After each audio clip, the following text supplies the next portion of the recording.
Film ఇండస్ట్రీని ఒక పేరుగాంచిన వ్యక్తి. ఏ సినిమాలో కూడా కోటా శ్రీనివాసరావును చూడాలి, కోటా శ్రీనివాసరావు యాక్షన్ చూడాలి, ఆయనతోటి చూస్తే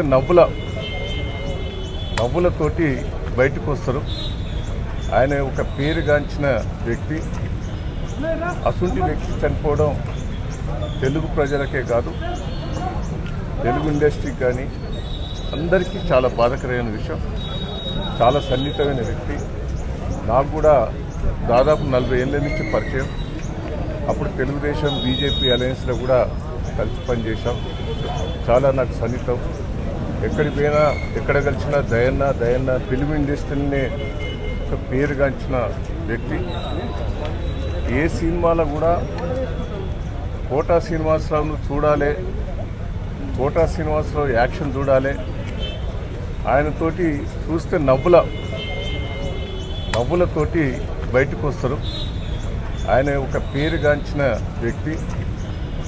అసుంటి వ్యక్తి చనిపోవడం తెలుగు ప్రజలకే కాదు, తెలుగు ఇండస్ట్రీకి కానీ అందరికీ చాలా బాధాకరమైన విషయం. చాలా సన్నిహితమైన వ్యక్తి. నాకు కూడా దాదాపు 40 ఏళ్ళ నుంచి పరిచయం. అప్పుడు తెలుగుదేశం బీజేపీ అలయన్స్లో కూడా కలిసి పనిచేశాం. చాలా నాకు సన్నిహితం. ఎక్కడికి పోయినా ఎక్కడ కలిసినా దయన్న